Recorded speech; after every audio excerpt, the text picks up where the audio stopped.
ဒီနေရာကတော့မြန်မာနိုင်ငံလူမျိုးပါပဲ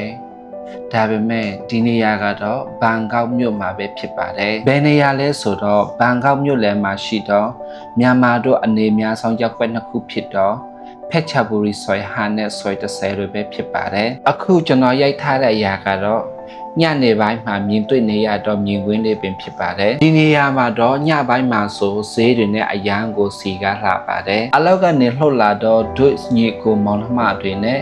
ညစာအတွက်ဒီဈေးမှာအရန်ကိုစီကားလှပါတယ်ဒီရက်ွက်မှာလေမြန်မာစားစာတွေအများကြီးရှိတယ်ပေါ့နော်မြန်မာပြည်နေတယ်လို့မျိုးပဲပေါ့အချို့ထိုင်းဆိုင်တွေကလည်းမြန်မာစာလုံးအရေးသားနဲ့ကတ်ထားတာကိုတွေ့ရပါတယ်ဒါကိုကြည့်ချင်းအဖြစ်တို့မြန်မာလူမျိုးဒီနေရာဘယ်လောက်ထိများတယ်လဲဆိုတာကိုတက်တယ်ပါပဲဒီနေရာမှာလေရောက်ဖူးခဲ့တဲ့လူရှိပါတလားရောက်ခဲ့ဘူးသူတော့သိမှာပါဒီနေရာမှာနေတာဘန်ကောက်မှာနေရမှန်းကိုမသိတော့ဘူးပေါ့နော်ဘာပြောလို့ဆိုတော့ကိုယ်ဆွေမျိုးချင်းချင်းပဲတွေ့နေရလို့ပေါ့နော်ကဲတငယ်ချင်းတို့ရောဘန်ကောက်မှာဘယ်ရက်ွက်မှာရှိတယ်လဲအဲ့ဒီရက်ွက်မှာမြန်မာအစားအစာတွေမြန်မာလူမျိုးတွေများသလားဆိုတာကိုလည်း comment မှာရေးပေးပါနော်ကဲဒီနေ့ဒီလောက်ထိပါပဲအားလုံးကိုကျေးဇူးတင်ပါတယ်